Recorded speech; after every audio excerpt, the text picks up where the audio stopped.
Christian channel చూస్తున్న ప్రేక్షకులకి అందరికీ వందనాలు.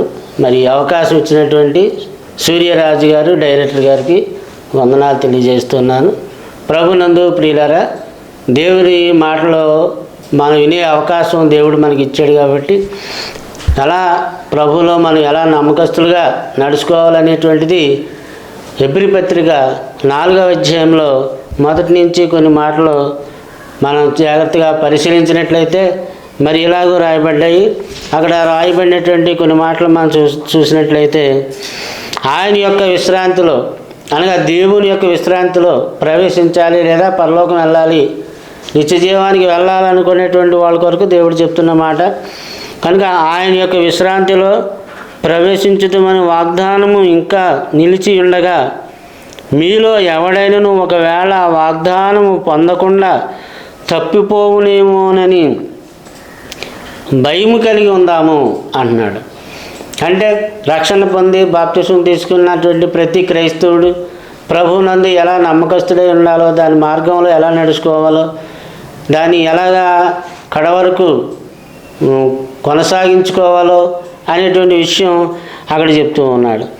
అక్కడ రాయబడిన మాట ఆయన యొక్క విశ్రాంతిలో ప్రవేశించాలి అంటే పరలోకం వెళ్ళాలి అనుకునేటువంటి వ్యక్తులు ఎవరైనా ఉన్నట్లయితే మీలో ఎవరికైనా ఒకవేళ ఆ వాగ్దానములు పొందకుండా తప్పిపోవుదురేమోననేటువంటి భయం, అంటే చాలామంది తప్పిపోతున్నారు, తొలగిపోతున్నారు, భక్తి మార్గాన్ని విడిచిపెట్టి వాళ్ళకి నచ్చిన మార్గాన్ని వెళ్ళిపోతూ ఉన్నారు. కాబట్టి ఈ హెబ్రీ పత్రిక 4వ అధ్యాయంలో అపోస్తులైన పౌలు గారు ఈ మాటలు తెలియజేస్తూ ఉన్నారు. ప్రియమైన దేవుని పిల్లారా, ఆలోచన చేయండి.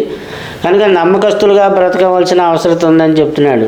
ఏం చేతంటే సంఘము, సహవాసము, క్రీస్తు ప్రభు స్వరక్తమిచ్చి సంపాదించిన క్రీస్తు ప్రభు యొక్క సంఘం, మరియు నువ్వు పేతురువు, ఈ బండ మీద నా సంఘమును కట్టుదును, పాతాళలోక ద్వారములు దాని ఎదుట నిలవనేరవని యేసుక్రీస్తు ప్రభు చెప్పాడు.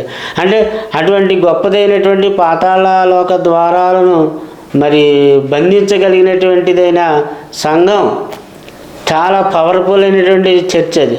అటువంటి సంఘానికి ఎవరైతే వస్తున్నారో వాళ్ళు ఆయన విశ్రాంతిలో పొందకుండా, ఆయన పరలోకం వెళ్లకుండా తొలగిపోతారేమోనని పౌలు గారు భయపడుతూ ఉన్నటువంటి సంగతి ఆయన ఇక్కడ తెలియపరిచాడు హెబ్రీ పత్రికలో.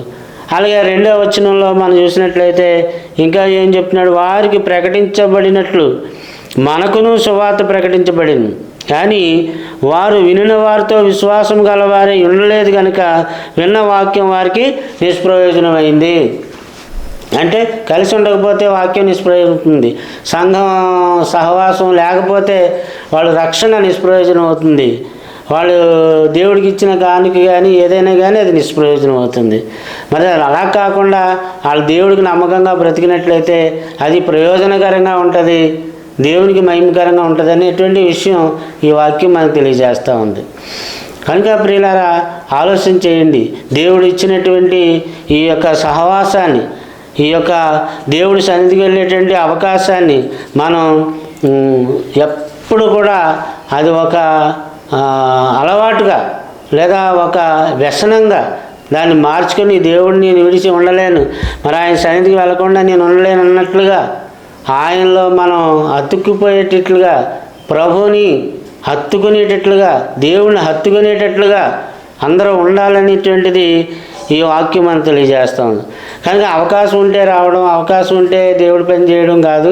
మనం అవకాశం లేకపోయినా కూడా అవకాశం కల్పించుకొని ఆయన సంఘంలోనూ సహవాసంలోనూ ఉండాలి. లేకపోతే ఇంతవరకు చేసినటువంటి ప్రతిదీ కూడా వ్యర్థమైపోతుందని చెప్పి ఈ వాక్యం మనకి తెలియజేస్తుంది. కనుక వారికి ప్రకటించబడినట్లు మనకి సువార్త ప్రకటించబడ్డది, కానీ వారు విన్నవారితో విశ్వాసం గలవారే ఉండలేదు కనుక విన్న వాక్యం వాళ్ళకి నిష్ప్రయోజనమైనదని తెలియజేస్తూ ఉన్నాడు. కనుక ఈ వాక్యాలు ఓపికతో వింటున్నా మీకు అందరికీ మరి హృదయపూర్వకంగా వందనాలు తెలియజేస్తున్నాం. ఇంకా శ్రద్ధగా వినాలి. మరియు మీకు ఏదన్నా ప్రార్థన అవసరత ఉన్నట్లయితే మమ్మల్ని సంప్రదించండి, మీకు ప్రార్థన సహకారంగా మేము నిలబడతాం.